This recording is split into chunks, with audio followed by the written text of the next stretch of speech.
Boa noite, muito boa noite. Esse é o Mindcast Brasil, o podcast que vai impulsionar o seu potencial e transformar a sua jornada para o sucesso. Hoje, nós temos a honra de receber aqui o Dr. Vinícius Pereira. Dr. Vinícius é juiz de direito do Estado de Minas Gerais, mestrando em direito, ex-delegado de polícia e ex-advogado e também atleta amador, né, doutor? Seja muito bem-vindo, é uma honra recebê-lo. Fique à vontade, a casa é sua. Obrigado, Eliseu. Obrigado, Danilo. Prazer estar aqui com vocês e com a sua audiência. E estou aqui à disposição. Podem me perguntar aí que nós vamos respondendo. Bacana. A gente sempre aqui tenta, primeiramente, para os nossos ouvintes e tudo, conhecer um pouco, né, do nosso entrevistado. Eu queria saber que você contasse um pouco da sua história, das suas raízes, né? Como é que se deu, como é que se originou o Dr. Vinícius? Essa aí é uma missão difícil, né? Porque para resumir aqui, é muita coisa. Vou tentar fazer um resumo bem rápido aqui, né? Assim, da minha trajetória, do que para chegar onde eu estou hoje, né? Mas, assim, foram muitas histórias, né? Muitas histórias. Muitas pessoas me conhecem hoje aqui na cidade, de Valadares, mas talvez pensem que eu sou valadarense e eu até me considero valadarense, mas não sou de nascença.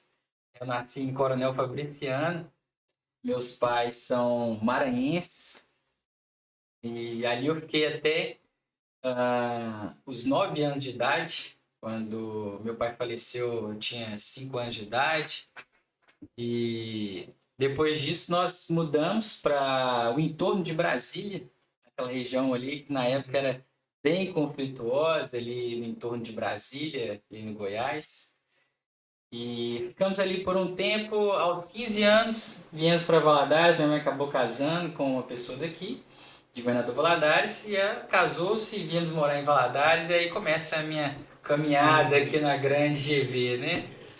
Mas sou de família humilde, família simples, pobre, né? Mas que tem muita dignidade e desde pequeno, né? A razão até do meu pai ter falecido quando eu ainda tinha 5 anos de idade, minha mãe sempre me inculcou que eu deveria estudar para conseguir ser alguém na vida, que eu só ia conseguir vencer na vida se eu estudasse. Ela sempre repetia isso todo santo dia na minha cabeça. E eu sempre estudei em escola pública, né? Nunca tive oportunidade de ter um ensino melhor, digamos assim, né? Nível particular, da rede particular, mas com aquilo que a gente procurava fazer o melhor.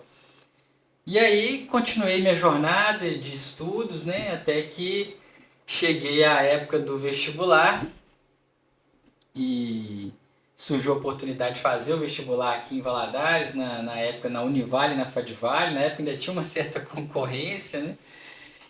E havia uma possibilidade financeira ali na época do meu padrão, então padrasto, conseguir bancar esse início de faculdade para mim, e eu não perdi essa oportunidade, fui lá, fui aprovado, né, nesses vestibulares, tanto da Univale quanto da Fadivale, eu optei pela Fadivale. E aí é uma coisa muito interessante, Eliseu, e Danilo, porque eu nunca tive um referencial de direito na minha vida, né? Eu fui o primeiro a ser graduado na minha família, no curso superior, então não tinha um referencial.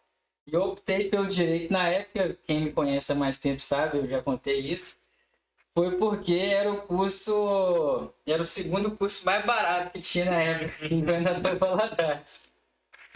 Tinha o de administração e o de direito. E aí eu não sabia até muito bem do que se tratava o curso, não tinha muita ideia.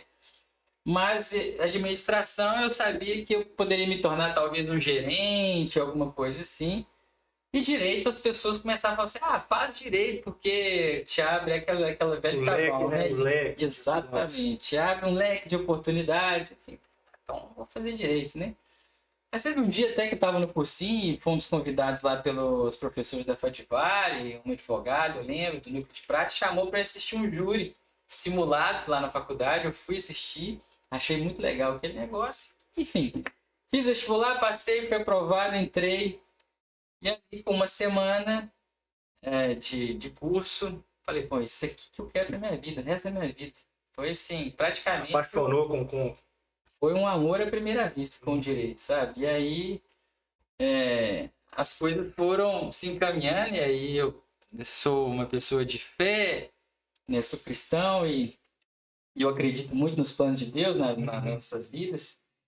E quando eu estava ali, já nessas 2 primeiras semanas de aula, eu lembro que teve uma dinâmica na aula de português jurídico até, com a professora Bernadette, quem é aqui de Valadares vai conhecer muito bem. E ela fez essa dinâmica conosco lá e você tinha que conversar com um amigo ali e dizer o que você pretendia com o curso, para que você estaria ali. E eu sempre fui um pouco meio assim nerd, né, digamos assim. Então, na época eu falei assim, olha, eu tô aqui para estudar e eu não sabia até muito bem, mas acredito que essas palavras vieram à minha boca por Deus mesmo. E eu falei assim, eu tô aqui para estudar porque eu vou ser juiz. Olha só que petulância desse rapazinho, né?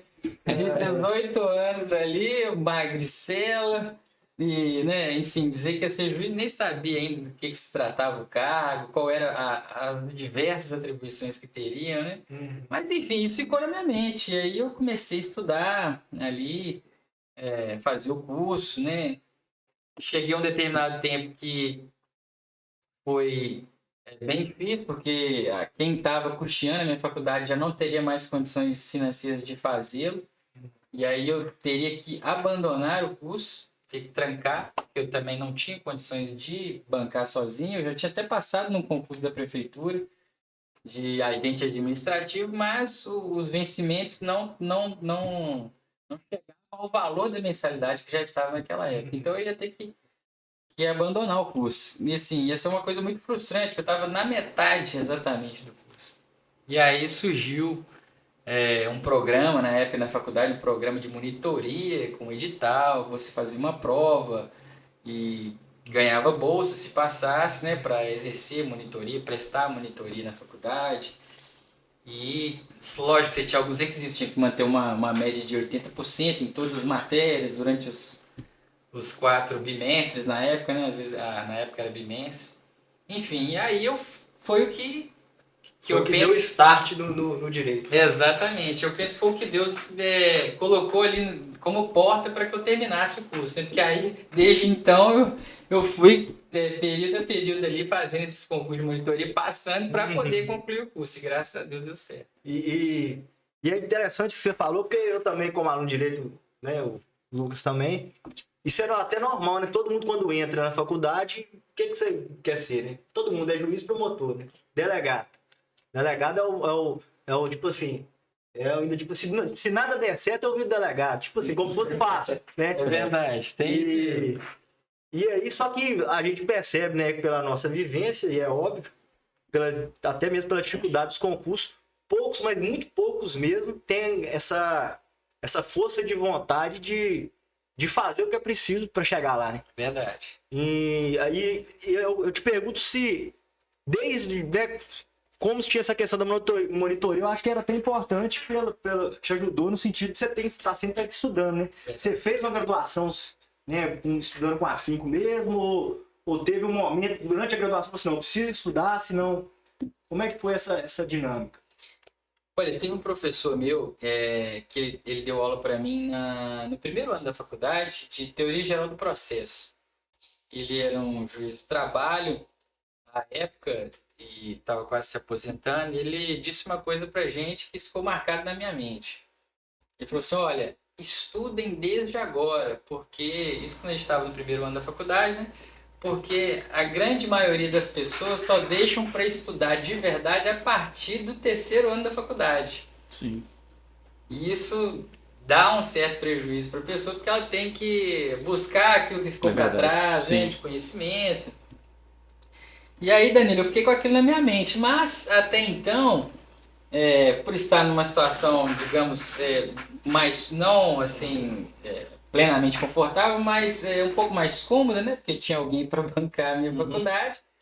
Então eu estudava, mas não tanto. Estudava para as provas. E estudava bastante para as provas, ia bem, tirava boas notas, excelentes notas, né? Não tinha dificuldade. mas não era aquele estudo de, você vai pegar ali e ficar estudando todo santo dia, né, para poder adquirir o conhecimento. E aí, quando chegou essa questão de eu ter que ir para a monitoria e ter que estudar para manter uma média alta, né, em todas as matérias, e isso aconteceu já no terceiro ano, foi aí que aconteceu de realmente no terceiro ano eu ter que começar a correr atrás do prejuízo.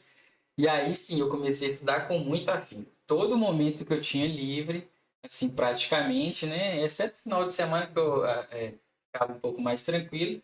Mas assim, durante a semana, eu estava na monitoria, não estava atendendo nenhum aluno, estava estudando. Já pegou alguma prova final? Já peguei prova final. E essa situação é bem interessante, né? Você perguntar isso, porque às vezes a pessoa acha assim, nunca pegou uma prova final, né? Já peguei prova final e a história é até engraçada, porque eu peguei essa prova final em medicina legal, no segundo ano da faculdade. E era uma matéria que eu gostava, assim. O juiz é gente como a gente, tá vendo? Não era uma matéria ruim, o professor, até doutor Armando Gobira, um excelente professor que a gente tinha lá de medicina legal. E eu acabei pegando uma prova final, mas por quê? Porque na última prova do ano, que era a prova ali que eu tinha que fazer os pontos para não ir, para ficar na média, pelo menos, né, e passar, eu resolvi não colar em uma questão e acabei pegando a final por um ponto. Aí, você vê. Ô, doutor, que legal. Ô, doutor, olha só, aqui na cidade, eu tô à frente de um cursinho aqui na cidade que prepara candidato para concurso público. E para mim é uma honra inenarrável estar aqui com o senhor, né? E meus alunos ficaram oriçados lá quando eu falei que eu ia entrevistar o senhor. Porque o senhor sabe disso, talvez seja o ápice do mundo dos concursos públicos. A magistratura, né, Eliseu? Talvez seja o ápice. E lá a gente prepara, o nosso principal foco lá são carreiras policiais, polícia militar, polícia civil. E eu percebo claramente que alguns candidatos que chegam de maneira rasa, eles tendem a ver pessoas aprovadas. Não só o senhor que é um juiz, que realmente é o ápice do concurso público, mas as pessoas têm a tendência a achar que a pessoa que passa, por exemplo, num concurso de juiz, ele é um gênio, ele é uma pessoa totalmente distante. Não, isso aí está ligado a qualidades que o senhor recebeu no ventre da sua mãe. E a realidade em que pese, o senhor mesmo deixou claro que era um nerd, mas talvez não era um gênio. Eu queria que o senhor falasse um pouco sobre isso para até motivar aquelas pessoas que estão em casa e certamente vão ver essa live hoje querendo uma esperança. Será que eu consigo, né? Será que dá para mim também chegar lá? Muito, muito boa essa pergunta, Danilo, e as observações. Com certeza não sou nenhum menino prodígio, né? Nenhuma uma pessoa que teve ali qualidades especiais, né? Acima da média. Nunca tive um QI acima da média.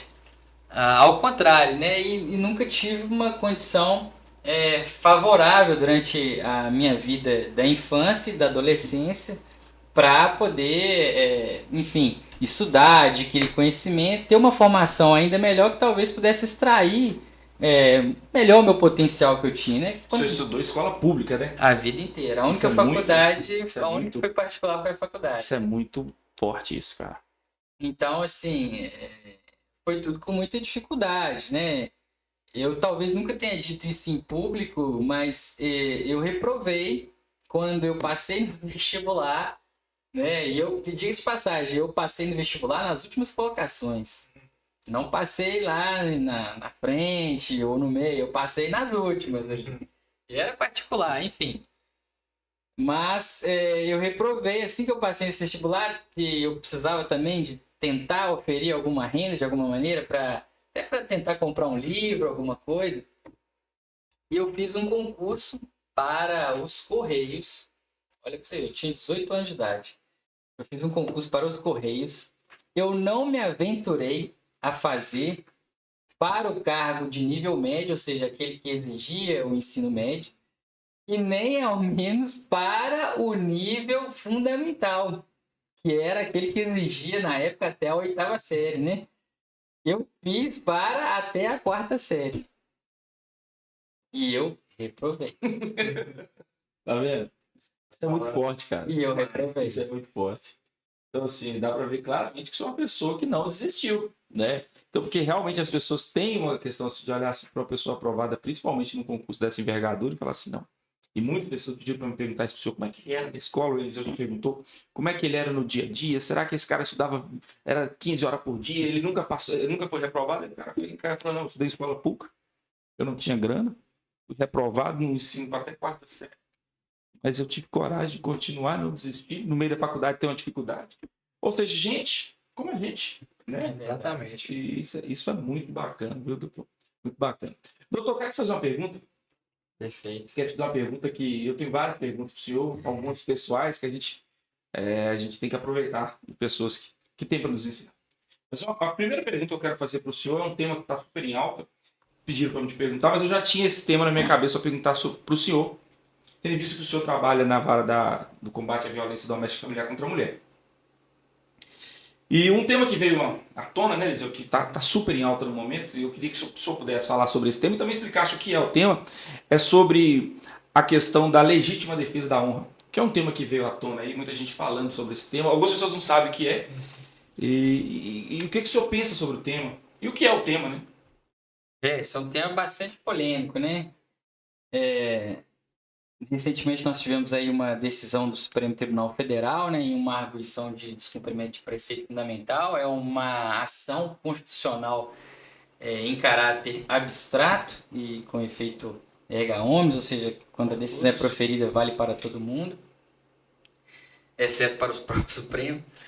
Mas, enfim, e o Supremo declarou que essa tese de legítima defesa da honra seria inconstitucional quando se interpretasse o artigo 25 do Código Penal, que é o artigo que diz respeito à legítima defesa, né? Que é uma norma de permissão que exclui a ilicitude do fato.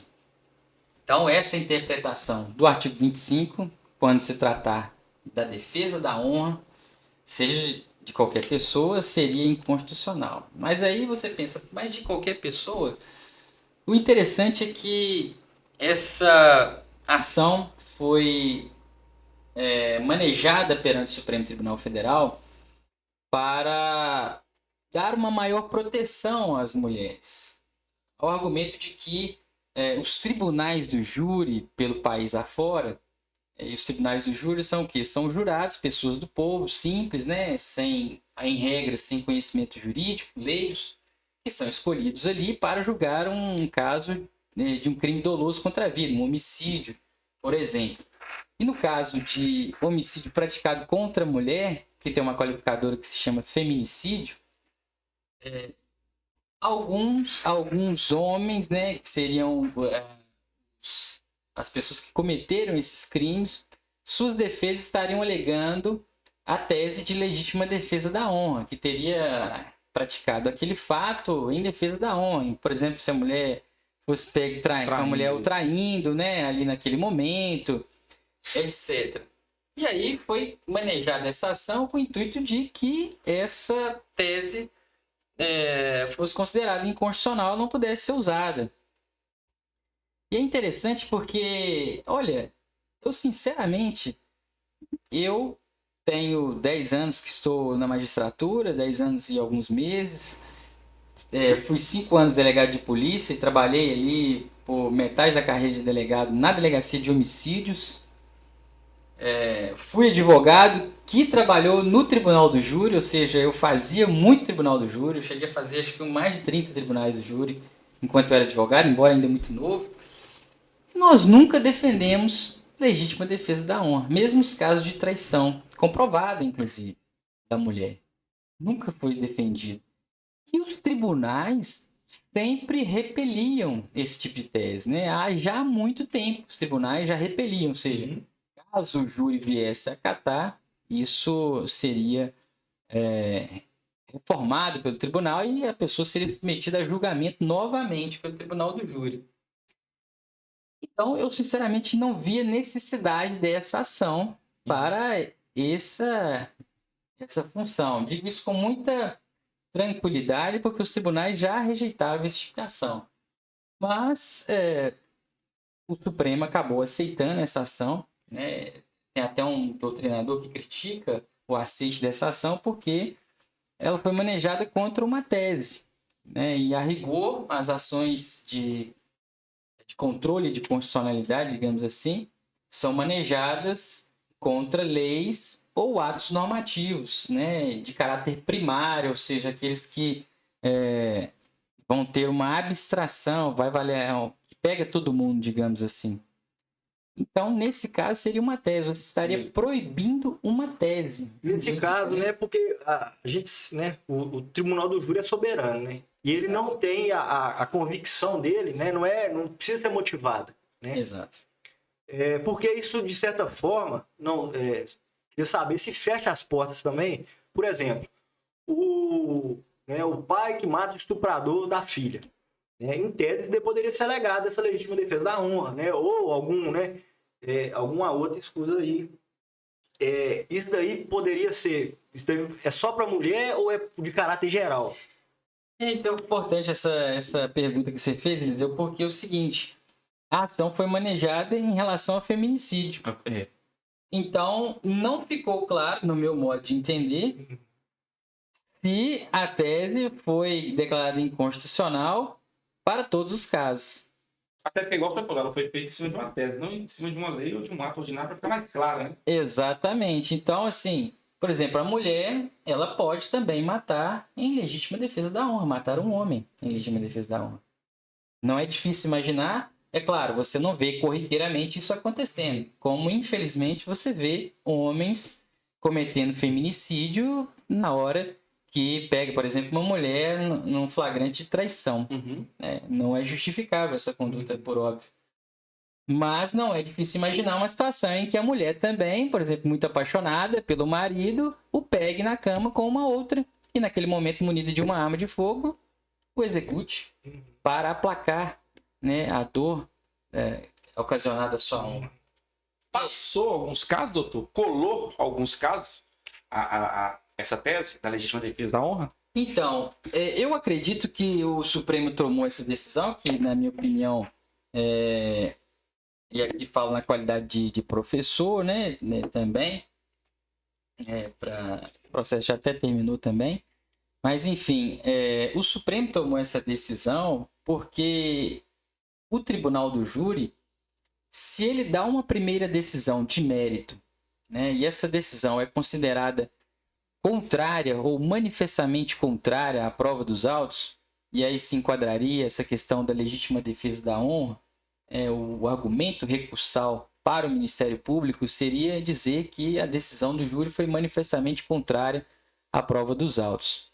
Esse júri seria anulado, uma vez demonstrado que houve a sustentação da tese de legítima defesa da honra, e ele seria o réu submetido a novo julgamento pelo júri popular. Ocorre que no segundo julgamento, se o júri novamente acolher a tese, aí não tem como fazer mais nada, porque aí prevalece a soberania do júri, né, que está previsto na Constituição. Então, acredito que foi por isso que o Supremo tenha tomado essa decisão.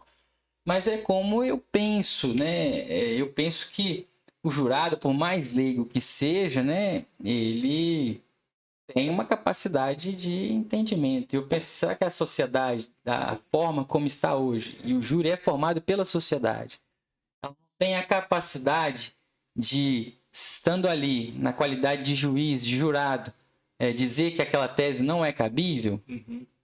Será que o membro do Ministério Público, né, que defende a sociedade ali, a vida, ele não tem a capacidade de persuadir o júri a não acatar aquela tese defensiva de legítima defesa da honra, de maneira a privilegiar, né, a soberania do veredito do júri? Então, essa é uma questão também. E outra coisa, né, doutor? Assim, isso é convicção minha, eu acho que, né, a questão do júri, né, esse júri, o fato do júri ter um tratamento diferenciado, né, o fato do caso do homicídio, né, ter um tratamento, um julgamento diferenciado, exatamente eu acho que levanta em consideração a peculiaridade do homicídio, porque de fato, assim, dadas as suas né, peculiaridades de cada um, mas assim, eu acho que eu posso falar assim, com certeza que eu nunca vou roubar, mas eu não posso falar nunca que eu nunca vou matar, porque a depender da situação, eu preciso matar até para proteger a minha vida, né?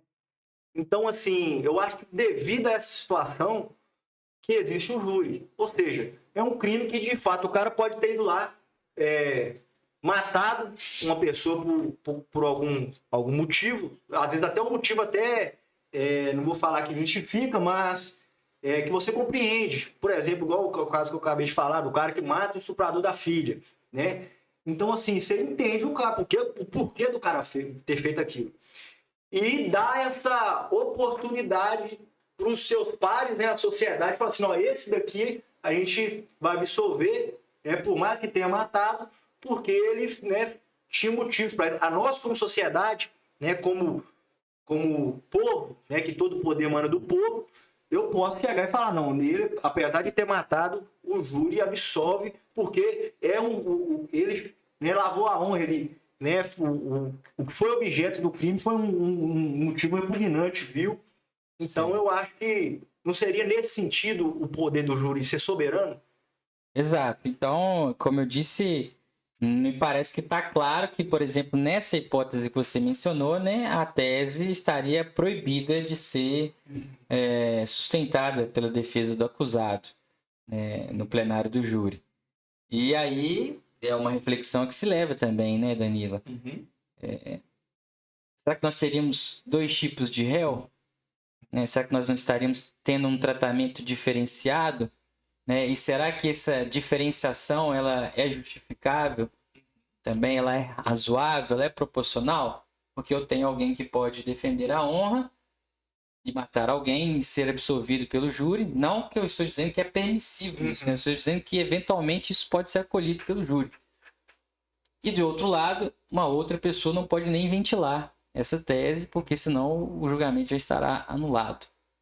Então Eu acredito até que se essa tese tivesse um fundamento e fosse apoiar, teria até uma prostituição desse excludente de licitude. O cara ia cometer um crime ali, por exemplo, contra a mulher, existe a defesa da honra. Exatamente. Ele diz, não, a minha mulher me traiu. Então, assim, seria uma coisa que banalizaria as causas que tem de licitude. São, bem humilde, eu concordo com a decisão. Não tem como sustentar uma legítima defesa da honra como uma causa excludente da licitude, o crime da envergadura de um homicídio. É absurdo. Então, esse é um tema que está em alta, né? Assim, muita gente perguntou para o juiz, lá para o doutor, o que o doutor fala? A questão toda é a proporcionalidade, né? Entre honra e vida. E vida, né? verdade. O que vale mais, né? Uma vida ou a honra? Exatamente. Numa causa puramente de exclusão de licitude, que é a legítima defesa, ali tem uma vida contra vida, né? Então aí tem, né? Às vezes um policial em serviço, se ele não tomar uma decisão, foi o que o Eliseu falou, ele vai perder a vida. Então, vida com vida, exatamente, em legítima defesa, tudo bem. Exatamente. Voltando um pouco, doutor, na fase, né, dos concursos, qual que era o trabalho mental? Que eu imagino que com certeza não era fácil, né? Aliás, imagino, eu tenho certeza que estudar para concurso não é fácil. Você gostava de estudar, você tinha aquele amor pelo estudo, na verdade a gente tem que desenvolver isso, de certa forma, né? Mas como é que funcionava a sua mente ali para se manter focado, não desanimar, né, passar por aquele todo processo árduo de estudo, né, de bater na trave, e aí conseguir romper lá na frente? Olha, Eliseu, não é fácil, não. É muito difícil. A gente fala, hoje o pessoal já dá um linguajar. Na nossa época não tinha esses linguajares mais sofisticados, né? Mas o pessoal fala, é o processo que você vai passar, né? Até chegar, né? Na minha época, falando o crentez, era o deserto que você ia passar até chegar na Terra Prometida.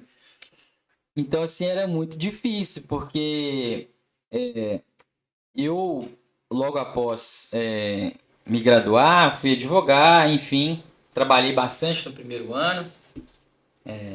E no segundo ano falei assim, olha, agora eu vou dar um tempo, vou ficar só com uma coisa aqui para manter uma renda mínima e vou prestar um concurso de delegado de polícia como cargo meio, que era o meu objetivo, para poder ter uma renda. Não era uma renda alta, é verdade, né? Na época que eu entrei na polícia, os vencimentos de delegado eram bem parcos mesmo. Eram assim, até teve gente que me questionou, você vai mesmo entrar? Claro, passei no concurso. Era difícil, concurso muito difícil, sempre foi difícil o concurso de delegado de polícia aqui de Minas. E aí eu passei nesse concurso e aí eu me vi naquela situação. Olha, meu objetivo é fazer o concurso para a magistratura. Eu tenho que estudar, mas ao mesmo tempo eu tenho uma carga de trabalho alta, eu tenho uma grande responsabilidade. E como que eu vou, como eu posso fugir a palavra, como que eu vou harmonizar isso, né? A falta de tempo, muito trabalho e a vontade de querer ir para o outro cargo, né? Olha, aí demandou demais fisicamente, né? Demandou demais porque logo quando eu entrei na polícia, assim, eu nunca tinha tido um emprego, assim, fui advogado, né? Claro, trabalhei na advocacia, tinha meus honorários, fui assessor jurídico de prefeitura, isso me deu muito conhecimento também, prático, né? Da prática. Mas, assim, o primeiro cargo público de maior envergadura foi de delegado. Então, até então, você passa a gozar de um certo prestígio, né? Até na cidade, né? Você passa a ser convidado para as reuniões, enfim, né? Dos poderes e tudo mais. E aí, como eu era muito jovem, tinha 25 para 26 anos na época, então você acaba ficando um pouco meio deslumbrado com aquilo, né? E aí eu acabei, naquele primeiro ano que eu passei no concurso de delegado, não me dedicando aos estudos, meio que deixando um pouco de lado. Eu vou aproveitar aqui que eu passei no Mas concurso. aquela vontade né, da magistratura ainda tava lá ainda. Sim, sim. Aí é que eu falo pra você. Isso ficou na minha mente, mas sempre tava ali aproveitando, mas aquilo vinha na minha mente, né? Você tem que ser, isso aqui não é o seu fim. Você vai estar aqui por um tempo para cumprir um propósito, mas você tem que partir para outra. E aí eu comecei no segundo semestre, assim do primeiro semestre que eu entrei na polícia, eu fiquei numa boa, depois no segundo semestre eu pensei, vou fazer um cursinho para poder me ajudar, né? Para poder ver se eu engato agora no estudo. E aí eu fui para esse cursinho, era como eu trabalhava a semana inteira no expediente, então eu fui para o cursinho somente aos sábados, na época era o LFG, satelitário, e era sábado o dia inteiro. Eu paguei o semestre, foi um mês, durante 4 sábados. No último sábado que eu fui, eu dormi a tarde quase toda na aula de sono, porque era muito puxado. Você começava às 8 horas da manhã até 1 hora da tarde, depois de 2 horas até 6 da tarde, um intervalo muito pequeno. Eu falei, não vou dar conta disso aqui. Eu pensei, olha, cursinho não vai ser para mim não. Eu pensei, mas eu tenho que estudar, eu tenho que fazer o concurso. E aí eu falei, não, então eu vou estudar sozinho. E aí comecei a estudar sozinho, na cara e na coragem. Peguei o edital, vi o que ia cair, as matérias principais. Falei, vou fazer aqui ó, agora um estudo aqui das matérias principais, né? E foi nesse primeiro ano surgiu o concurso de promotor de justiça aqui em Minas. Na época, o Rogério Greco, que é o secretário de segurança, né? Ele era membro da banca do MP. E a banca do MP sempre foi muito difícil de direito penal. E o Rogério Greco é um cara mais tranquilo. Assim, no sentido de não cobrar algo que a pessoa não vai utilizar na prática. Então eu pensei, poxa, esse concurso acho que dá para eu fazer, né? Estudei um pouco, bastante legislação seca ali de ex-difuso coletivo, que eu não tinha muito contato, e fui para a prova. Isso já no final do ano ali de 2008 para 2009. E aí fiquei por um ponto para ir para a segunda fase. Isso me deu uma esperança, assim, gigantesca. Eu falei, poxa, eu nem me dediquei tanto e eu consegui ficar por um ponto para ir para uma segunda fase da prova do Ministério Público, que eu reputava uma das mais difíceis aqui do país. Eu pensei, então, se eu estudar, vai dar certo. E aí eu comecei a engrenar nos estudos mesmo com mais afinco, né? E eu fui depois trabalhar em plantão, né? Para ter a oportunidade de ter um dia de folga ali, e nesse dia de folga também aproveitá-lo e estudá-lo o dia inteiro, né? O dia inteiro ali estudando nesse dia de plantão. Então não tinha folga, não tinha sábado, não tinha domingo, não tinha feriado. Folgou do plantão, estudo. Não tem romantismo, né? É fazer o que precisa ser feito mesmo. É fazer o que precisa ser feito. Não tem outra alternativa. Você não vai passar caindo do céu. Por mais que a pessoa seja, a não ser que a pessoa realmente seja um gênio, né? Mas se ele não for um gênio, ainda que ele tenha um QI alto, se ele não se dedicar, ele não vai passar. Ele não vai passar. Isso inevitavelmente não vai acontecer. A pessoa precisa realmente ter uma dedicação, uma força de vontade, né? E eu me mantia motivado, né, buscando ali a Deus, né, em primeiro lugar, consagrando os meus planos a Ele. E, assim, cada derrota que eu ia tendo, eu sempre tive isso pra mim, sabe? Eu nunca fui aquela pessoa de pensar assim, poxa, eu perdi aqui no concurso, eu reprovei nesse aqui, isso não é pra mim. Cada derrota que eu ia tendo, cada prova que eu ia reprovando, às vezes por 2, 3 questões para ir para uma fase seguinte, eu pensava, pô, tô chegando perto, tem que caminhar mais um pouco. Então esse sempre foi o meu mote. Fica claro, né, nas palavras, a gente que nos dá esperança. E a dedicação, muitas vezes, vence o talento, né? Às vezes o cara que não tem um talento para os estudos, não é tão inteligente, mas se ele for dedicado, ele também vai conseguir. Com certeza. Doutor, sobre suas aprovações, uma pergunta bem simples, mas eu gostaria que o senhor respondesse, se puder. O senhor lembra de todas elas? Onde o senhor estava? Como é que foi? Como recebeu a notícia? Porque um momento muito marcante na vida do concurseiro e do concursado é aquele momento onde ele cheguei lá, né? Por exemplo, onde o senhor estava? O senhor lembra dos momentos que o senhor recebeu a notícia, que o senhor teve a notícia quando o senhor foi aprovado no delegado, na magistratura? Olha, delegado, eu realmente, eu acho que eu estava na faculdade, quando na faculdade, assim, ali na Fadivale, né, Trabalhando. na Baia, estudando, Eu estava estudando. naquela famosa Baia ali que tem na biblioteca, né, no chiqueirinho lá do aluno para poder ficar estudando individual. E aí eu fiquei sabendo que ia sair o resultado naquele dia. Na minha época nós tínhamos um fórum na internet, que hoje é tudo pro WhatsApp, né? As pessoas do concurso fazem os grupos de WhatsApp, se comunicam, mas na minha época não tinha isso. Então você acompanhava o concurso que você estava fazendo em um fórum no site chamado Correio Web.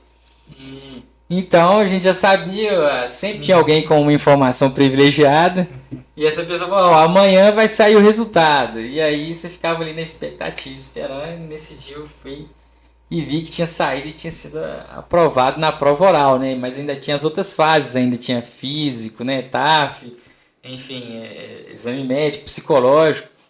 E aqui vai um adendo, eu reprovei no psicológico de delegado. Eu tive que refazer o teste. Mas assim, esse eu não lembro assim de ter me emocionado tanto, né? Eu fiquei feliz, por óbvio, mas o concurso da magistratura, realmente eu lembro do momento que eu recebi a notícia. Foi um momento assim muito especial e de explosão mesmo, assim, de alegria. Chorou? Muito. Gritei, fui pra janela, igual quando seu time ganha. Igual quando você vai, quando seu time ganha o campeonato, né? Foi mais ou menos desse estilo. Eu tava, já ia sair o resultado, né? Mas você fica naquela, sem saber se vai dar certo ou não vai. Aí você viu no computador lá do UFC. E na verdade eu tinha feito eu tava na polícia na época, né? Eu tinha feito um plantão a noite toda. Cheguei em casa por volta de ali quase 8 da manhã, finalizado o plantão, fui dormir, mas sabendo que por volta de 10 horas seria a reunião do Tribunal de Justiça para abrir o resultado da prova oral. E falar, né, as notas e aí você ia saber se foi aprovado ou não. Mas eu não tinha condição de ir para Belo Horizonte, porque eu, né, tinha feito plantão na noite anterior. Tem muita gente que estava lá em Belo Horizonte, foi para o tribunal acompanhar e tal. Mas tinha um grande amigo meu, que inclusive é irmão do Eliseu, doutor Fábio, que estava lá no tribunal nesse dia. E ali por volta das 10h15 da manhã, eu recebo uma mensagem de SMS. Você passou. Rapaz, Nota 8. Nessa hora foi assim, eu tava no computador, meu irmão tava lá no quarto dele, e a mãe tava trabalhando lá perto de casa, e eu já fui pro meu irmão, já fui pra janela, já comecei, glória a Deus, e obrigado Deus, e comecei a chorar e gritar, aquele gritaria, né? Aquele grito engasgado mesmo, consegui finalmente, né? Assim, aí me abracei com meu irmão, chorei, fui lá na minha mãe contar, enfim, foi uma emoção muito grande, viu? Um momento único, né? eu tô vivendo um momento aqui agora. É isso aí, parabéns, doutor. Doutor, a gente percebe, né, até na sua fala, né, eu que conheço um pouco mais, sei da sua proximidade com o divino, com Deus, né? Deus, ele tem uma figura pelo menos pela nossa percepção, uma figura central na sua vida. E eu queria saber se é possível, né, na sua opinião, viver sem Deus. Igual tem pessoas, né, que não acreditam em nada, né? É possível viver sem Deus? Eliseu, essa pergunta é uma pergunta até polêmica, né? Digamos assim. Olha, eu respeito cada pessoa, né? Cada pessoa tem o direito, né? E o livre-arbítrio para poder acreditar naquilo que melhor lhe convém, né? Mas eu, particularmente, eu creio que não há possibilidade de haver vida plena sem estar conectado com Deus, né? E aí, quando eu falo Deus, eu quero deixar bem claro aqui que o Deus que eu acredito é o Deus da Bíblia, né? Deus de Isaac, o Deus de Jacó, o Deus de Israel. Então, assim, eu penso que não há como você ter vida plena fora da presença desse Deus. A gente pode até ter momentos de prazer, isso é verdade. Mas sempre estará, na minha humilde opinião, estará ali no fundo do coração, no mais íntimo do seu coração, um vazio. E esse vazio, esse pequeno vazio ali, só é preenchido quando você está conectado com Deus.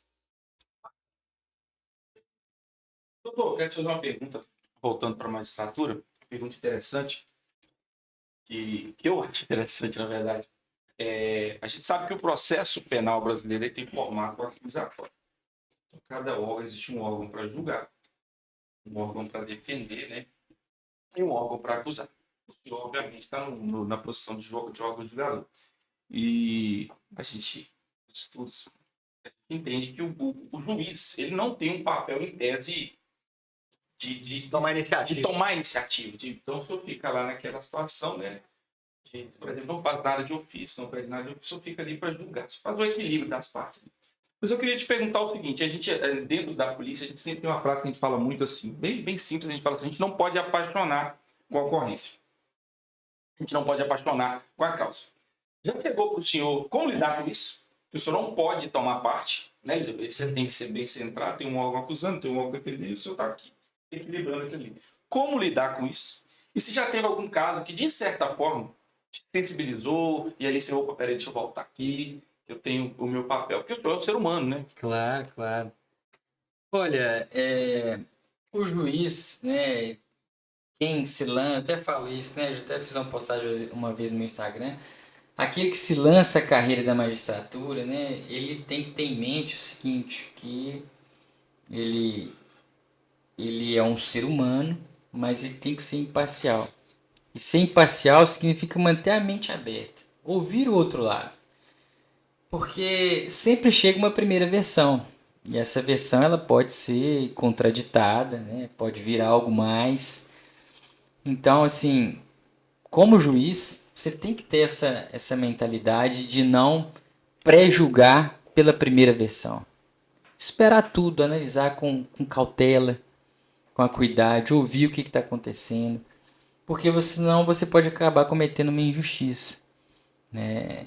E é claro que a gente não toma iniciativa de fazer prova, né? Que cabe às partes fazer. O juiz não deve fazer isso porque isso, de certa forma, estaria indicando que o juiz quer julgar, né? Mas o juiz ele tem que estar atento também à verdade dos autos, né? E as pessoas pensam muito assim que para o juiz é algo automático julgar os casos. E não é. É um fardo. É um fardo você julgar. Na verdade, você não julga a pessoa, né? Você julga os fatos atribuídos a ela. Mas é um fardo, principalmente na seara criminal, né? Você julgar. Porque você vai se condenar a aplicar uma pena a alguém, privativo de liberdade, na grande maioria das vezes, ou você vai absolver, retirar um peso daquela pessoa, das costas dela, né? E isso tudo vai ter um reflexo para as partes, né? Então não é fácil esse trabalho, né? Ele exige muita cautela, muita sensibilidade para ter a certeza que você não está cometendo injustiça. Analisar as provas com calma, né, com perspicácia, para não poder cometer essas injustiças. É claro, tem casos que são tão assim brutais, né, que mexem com a gente. Você pega um caso, por exemplo, de estupro de vulnerável, né, de uma criancinha, e você é pai de uma menina igual eu, que tem 1 ano e poucos meses. Você pensa, poxa, se fosse minha filha, né? Mas ao mesmo tempo você tem que verificar realmente, será que o Estado conseguiu demonstrar a culpa do acusado aqui?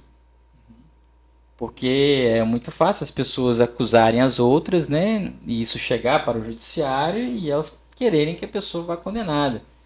Mas é necessário uma prova, uma fidedignidade, uma harmonia de elementos para que isso possa acontecer. Porque senão nós acabamos chegando à verdadeira barbárie, né? E muitas das vezes as pessoas não entendem isso, porque elas veem o judiciário às vezes proferindo algumas decisões de absolvição que na mente delas não caberia. Mas se houve uma análise criteriosa das provas e não se conseguiu ter a certeza necessária para condenar, não há outro caminho, não tem jeito. Então, assim, eu penso que o juiz tem que estar com a mente aberta para ouvir os dois lados. E eu tenho muito essa política comigo, sabe? De ficar ali bem atento e ouvir os dois lados mesmo antes de tomar a decisão. Né? Eu não chego já com o caso para mim sabendo o que eu vou fazer. Se esse caso aqui já está condenado ou esse caso aqui já está absolvido. Não. É muita responsabilidade, né? Muita responsabilidade. Tem casos, Danilo, por exemplo, que hoje está em voga aí a questão do juiz das garantias, né? Sim. Você fala assim, o juiz que decretou uma prisão preventiva na fase do inquérito policial, ele estaria contaminado mentalmente e não poderia julgar porque ele já está predisposto a condenar o réu. Eu te falo, com 10 anos de magistratura, já foram inúmeros casos em que eu decretei a prisão preventiva ou converti a prisão em flagrante preventivo do acusado e lá no processo, no final, eu o absolvi por insuficiência de provas. Por quê? Porque as pessoas fazem uma confusão. A medida cautelar de prisão, né, provisória, uma preventiva, uma temporária, ela tem os requisitos mais brandos do que para uma condenação. Sim. Então, assim, nenhum juiz, eu afirmo isso com muita tranquilidade, falando dos meus colegas, vê a pessoa porque ele prendeu preventivamente que ele já vai condenar. Ao contrário. Coisa não tem nada a ver com a outra. Isso acontece, Danilo, rotineiramente. De chegar ali fortes indícios e, né, noticiando um fato muito grave e você acabar ali decretando uma prisão preventiva, né, fundamentando, é claro, decisão fundamentada, mas ao final aquilo não foi corroborado por provas robustas. E aí o caminho é a absolvição. Bacana. Eu gostaria, doutor, de já fazer né? Sem querer entrar muito em polêmica, né? Mas gostaria de saber como é que você analisa, né? Você falou que já atuou muito na área na área criminal, né? E também tem essa proximidade, né? No que tange aos crimes envolvendo Maria da Penha. Mas no Brasil, né? Hoje, não vou falar hoje não, porque o Brasil sempre teve altos índices de violência, né? Mas a sua análise, o que está acontecendo no Brasil hoje é normal? Não é? Há uma mudança no comportamento criminoso da população em geral?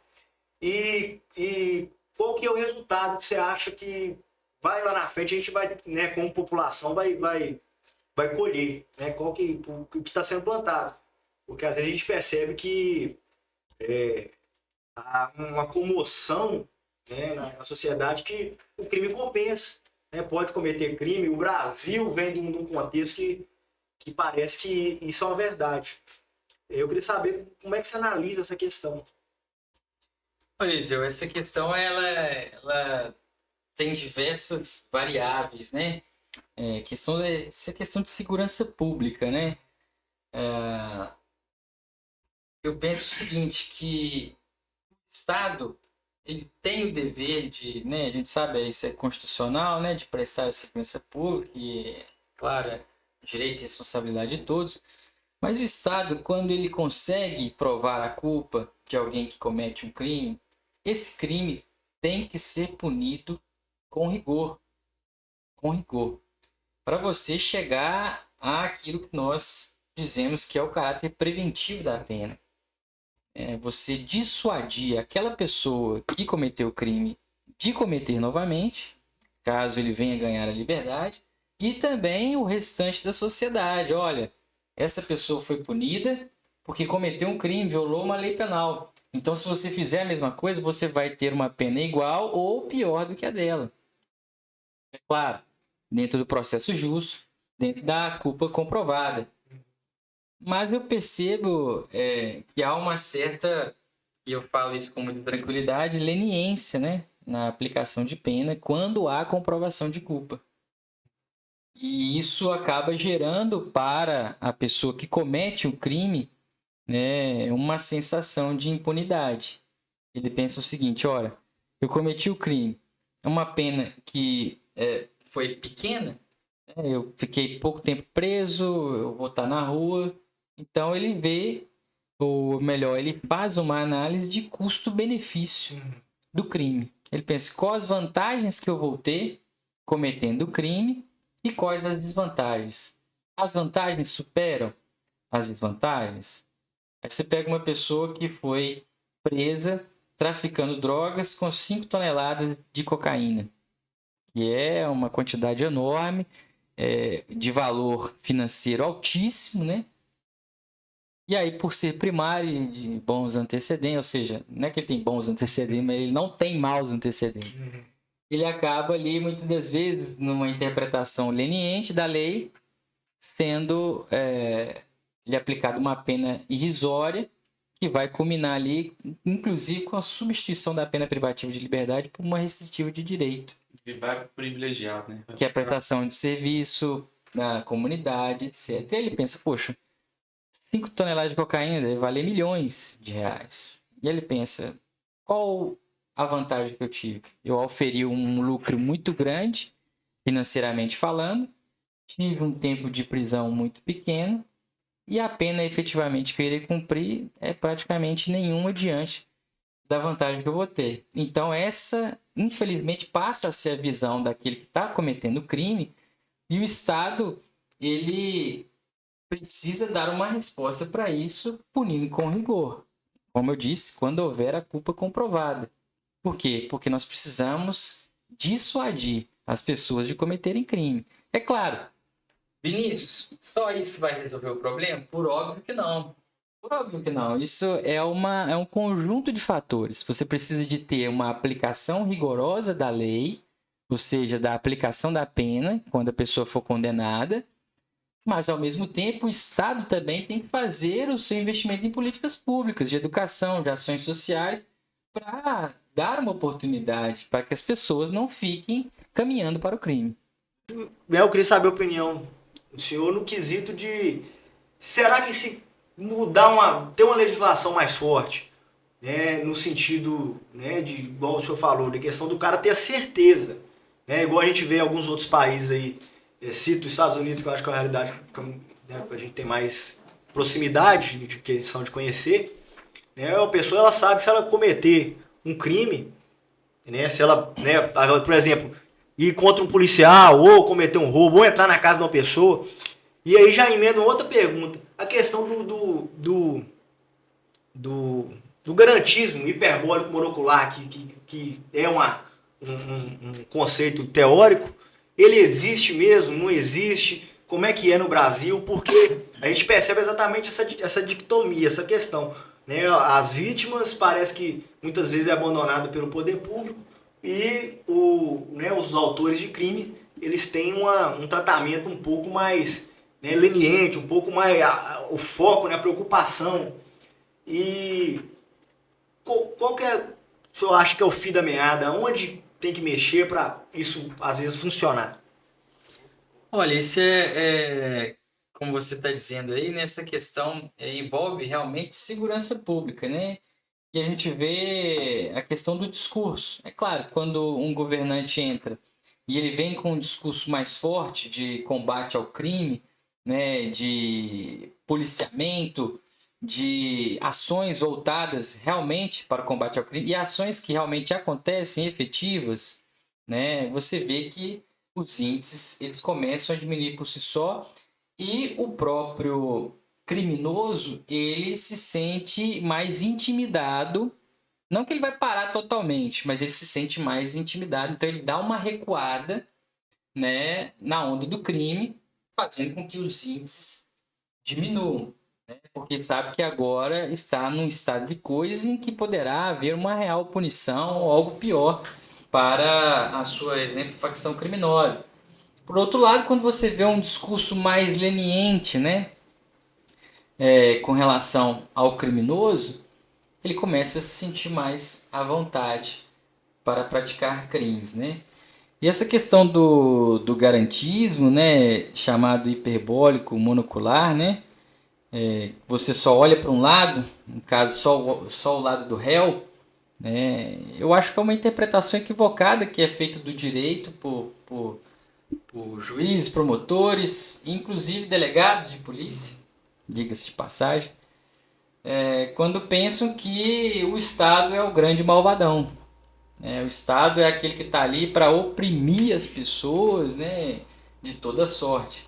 É claro, o Estado não raro comete seus abusos. E quando comete, tem que ser responsabilizado por isso. Quem cometeu tem que ser, né, responsabilizado.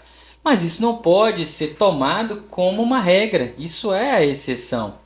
Né? Então, esse garantismo, querendo garantir só direitos para o réu, né, sem que ele tenha os deveres correspondentes, acaba gerando então todo esse estado de coisas em que o réu, né, começa a se sentir à vontade para cometer mais crimes, né? O réu não, melhor dizendo, o criminoso começa a se sentir mais à vontade para cometer mais crimes, sabendo que a punição, se vier, será bem branda.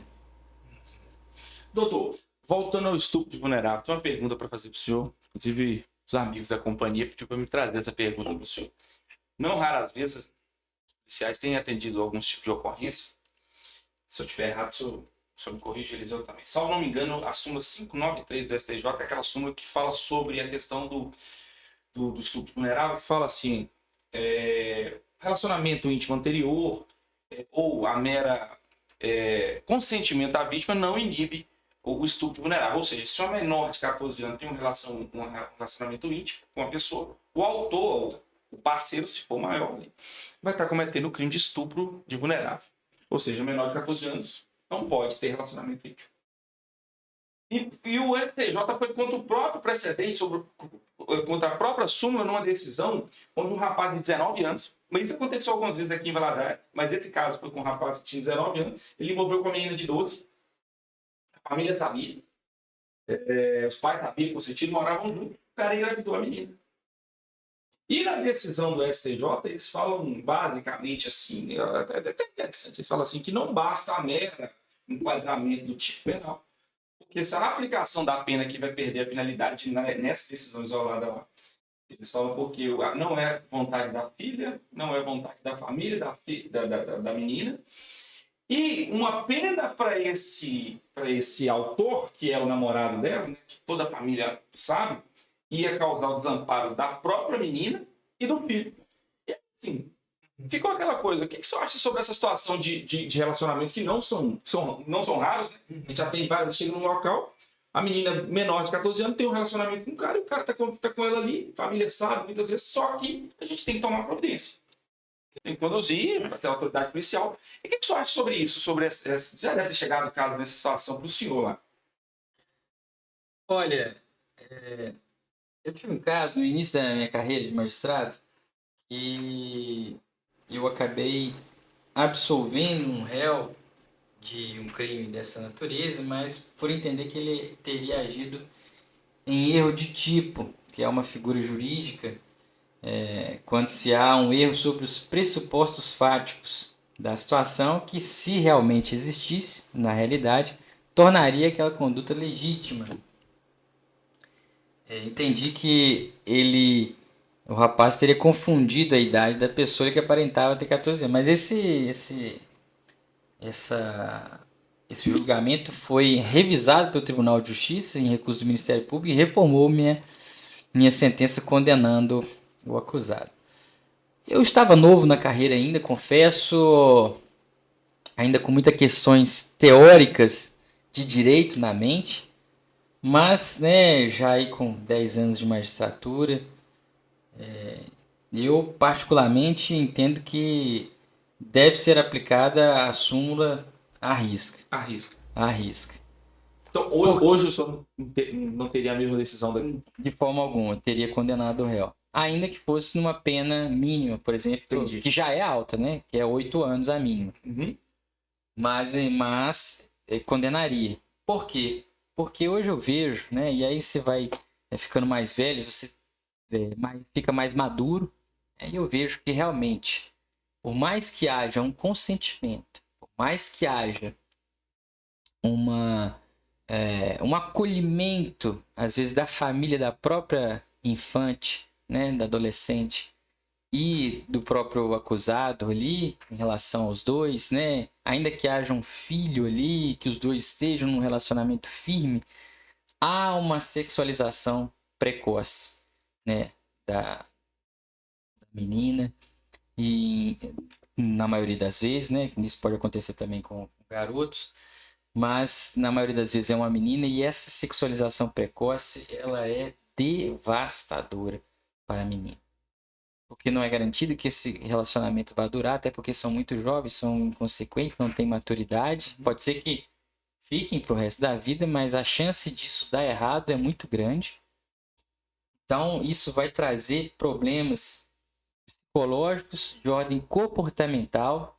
Eu não falo isso com conhecimento plenamente científico, mas eu acho que isso é até meio intuitivo de se falar.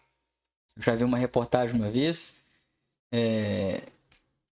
no Piauí, mocinhas de 12, 11 anos tendo relações sexuais consentidas com homens ali de 20 anos. E aí passavam a se tornar uma dona de casa. Aí, não, vamos casar então, entre aspas. Isso é inconcebível, né, para quem prima para a proteção das crianças, das adolescentes e principalmente das meninas. Não é o momento certo para aquilo. E se você absolve, por mais que o contexto, e como nesse caso que você citou, seja favorável, né, em tese, você está passando uma mensagem para a sociedade e para outras pessoas que, se eles fizerem, pode ser que de alguma forma, se conseguirem demonstrar algo semelhante, não encontrarão punição. E isso pode acabar se normalizando. E é um caminho que, guardadas as devidas proporções, pode levar, né, à normalização da pedofilia. Então, por isso eu sou radicalmente contra, né, a flexibilização aí dessa súmula. Isso que o Lucas falou é o que a gente vê, né? Trabalhando em comunidade, infelizmente, a sexualização das crianças está assim, afloradíssima. Você vê lá crianças de 9, 10, 11 anos, assim, né, com essas músicas que exaltam essa figura sexual, funk, enfim.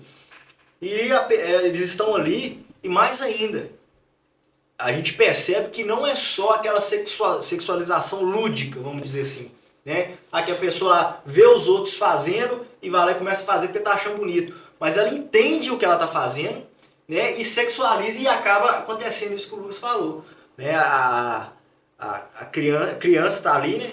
10, 11 anos, 12 anos. Às vezes você vai ver a menina, às vezes já fez 14 anos, né? Tem filho, não vai ver, namora o cara, já tem 4, 5 anos. Então assim, né, já tá ali, né, dentro dos seus 16, 17 anos, já tá namorando. Ou seja, ela começou a namorar com 10, 11, 12 anos. E aí tem, né, eu achei muito pertinente o que o senhor falou, no quesito de o que uma criança de 12 anos sabe. E aí ela tem uma consequência que vai ser arrastada pro resto da vida dela, um filho, uma gravidez. Exatamente. Entendeu? E depois ali a gente sabe que, infelizmente, é por isso talvez, né, que infelizmente, existem tantos lares desestruturados, que você vai ver, infelizmente é que a gente vê isso, a adolescente, a criança, tá ali 12, 13, 14 anos, já é gravida, daqui a pouco o pai é preso, abandona e tal, e daqui a pouco arruma o filho de outro, não existe aquela... Exatamente. E que fique claro, né, doutor?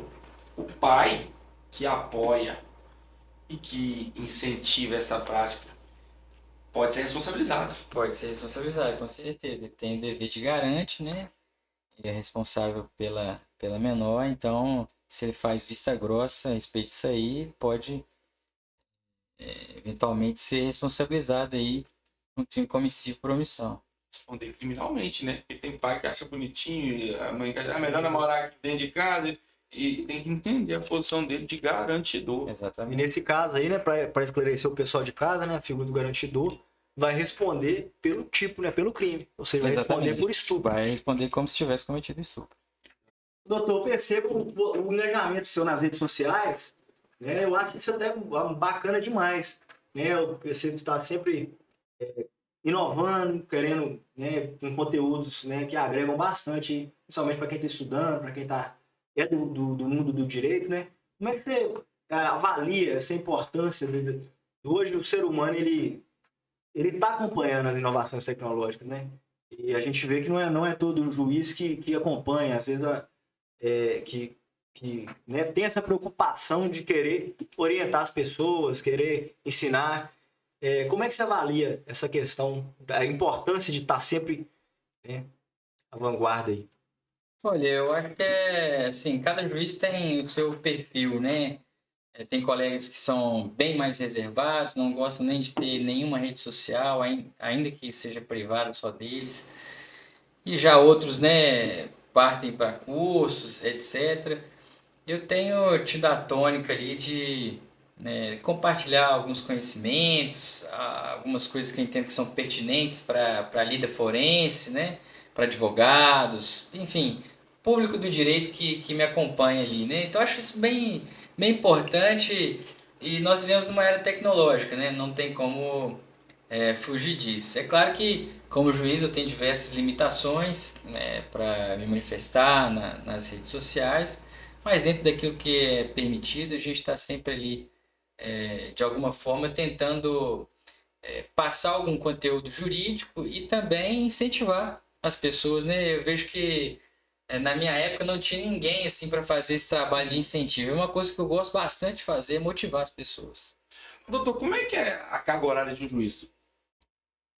Olha, a princípio nós não temos um ponto. O juiz não bate ponto. Uhum. Então, assim, a rigor seriam no horário de funcionamento do fórum. Você tem o horário de expediente, do horário de funcionamento do fórum.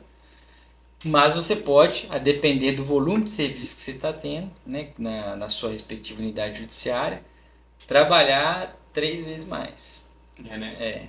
Por exemplo, se você estiver numa unidade judiciária que tem milhares de processos, que não raro acontece em Minas Gerais, por exemplo, varas com 7, 10 mil processos, esse juiz, se quiser manter o serviço em dia, né, mesmo com o auxílio de toda a sua equipe, ele vai ter que trabalhar ali pela manhã, à tarde, às vezes até à noite.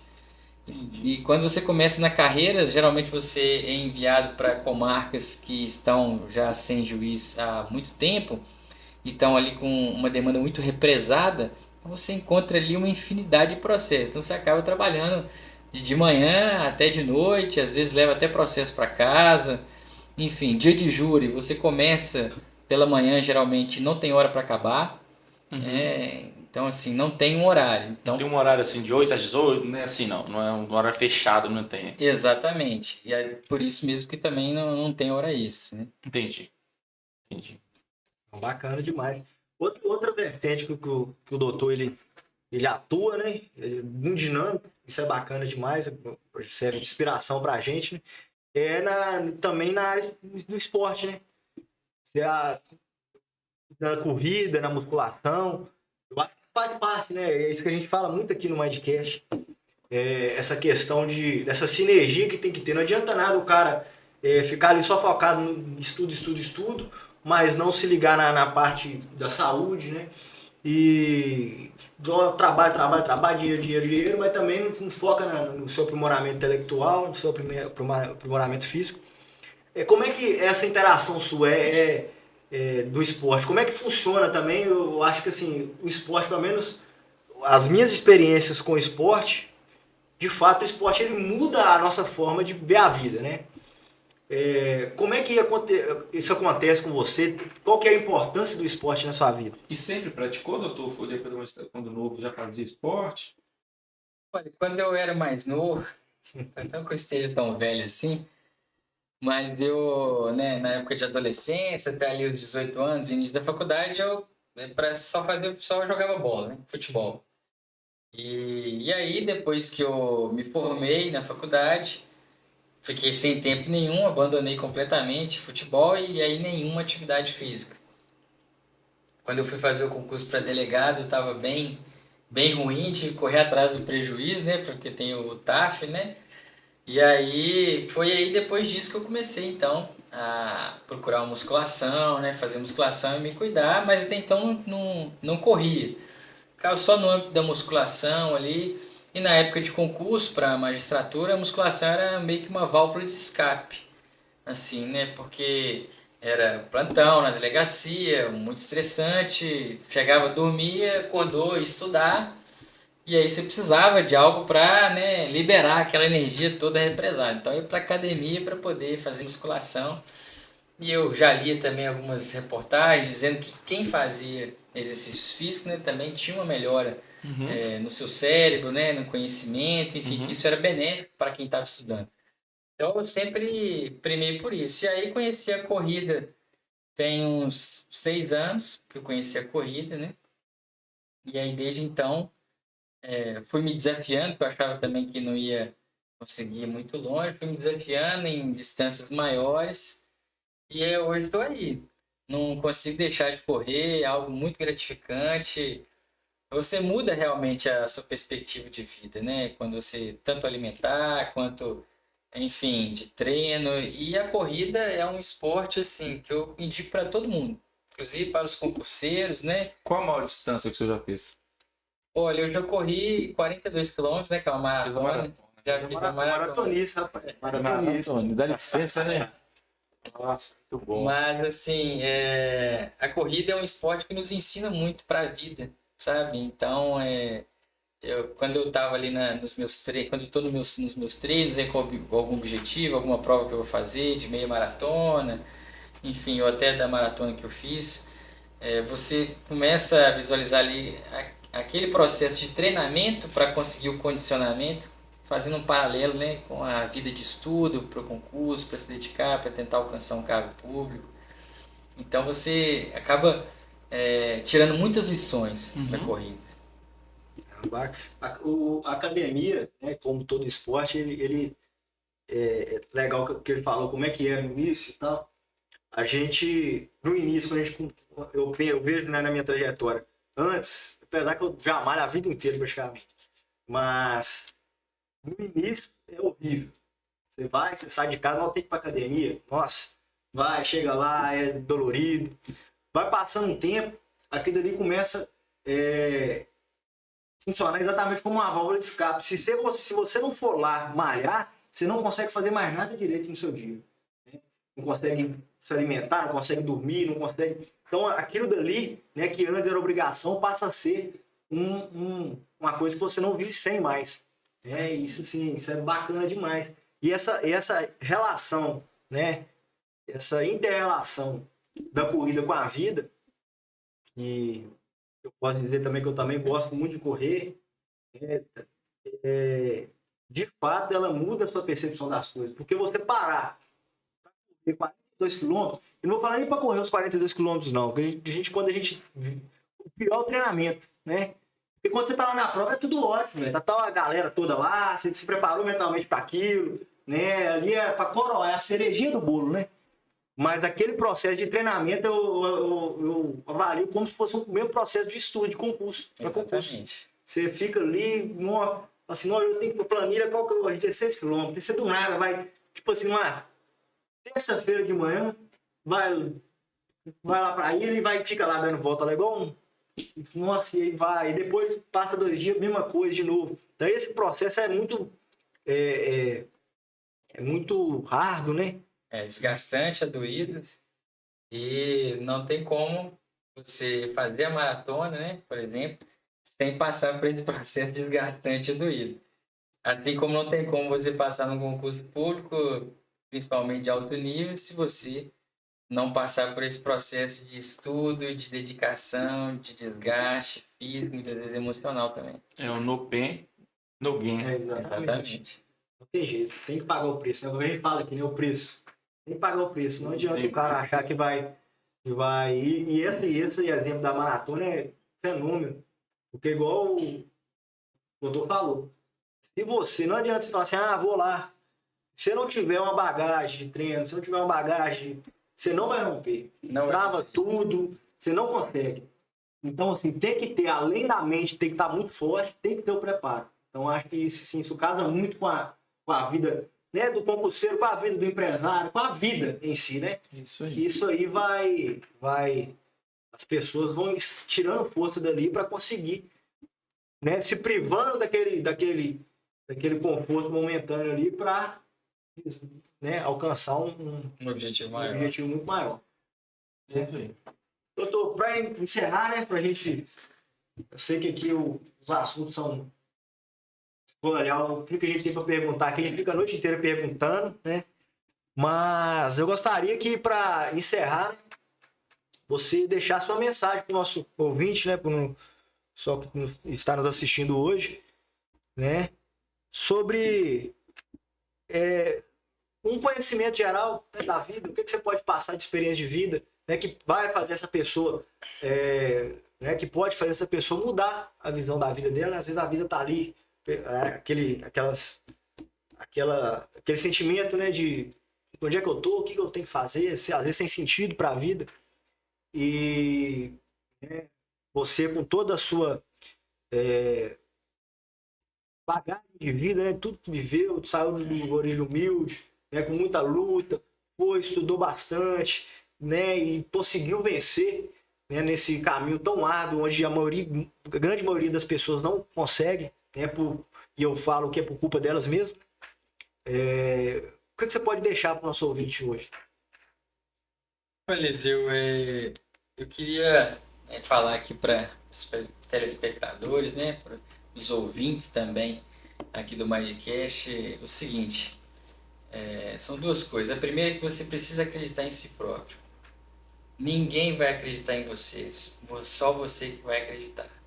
Então, sempre haverão aquelas pessoas que irão te colocar para baixo, que irão dizer que não dá certo, que vão dizer que é muito difícil, que isso não é para você, que você não é para isso.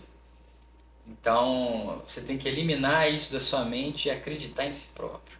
Porque se você não acreditar em si próprio, ninguém mais vai acreditar. Então, a primeira coisa é essa. Segunda coisa, que eu acho que é a mais importante, que é um versículo da Bíblia que eu queria deixar aqui para todos, que está lá no Salmo 37, versículo 5, que diz: entrega o teu caminho ao Senhor, confia nele e o mais ele fará. Então acreditar em si próprio, partir para cima, entregar o caminho, né? A sua trajetória, o propósito, aquele seu plano para Deus. Confiar que Ele pode fazer, que Ele pode te dar. Ir atrás e deixar que Deus faça.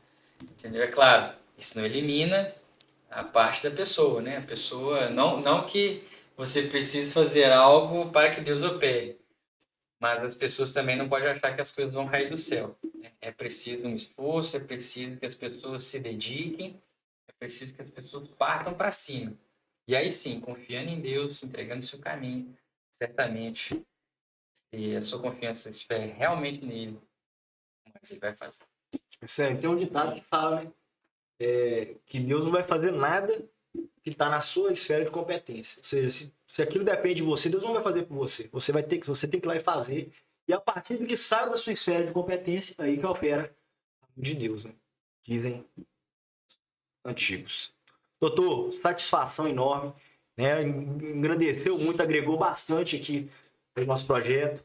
Eu tenho certeza que o pessoal de casa aí também gostou bastante, né? Agregou, trouxe essa visão humanizada, né? Daquela pessoa que está ali, né? Na Certeza que vitrine. muitas pessoas que estão desacreditadas, né, principalmente para a gente que é um pouco engajado nessa área do concurso público, né?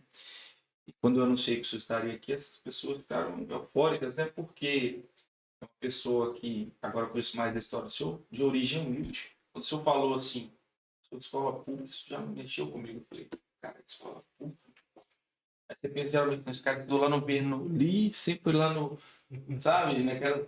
Então, assim, isso vai mexendo com as pessoas que estão ouvindo ali, porque às vezes o cara que não tem dinheiro, não tem condições de estar numa escola bacana, ele olha para um juiz e fala assim, o cara tá lá.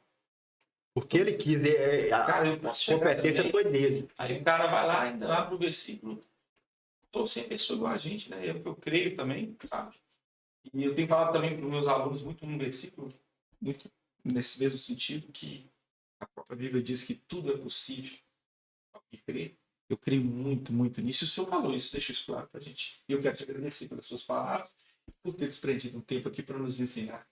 Obrigado, doutor. Eu que agradeço, viu? Um grande abraço para todos aí. Salve, salve, abraço, pessoal. Um abraço.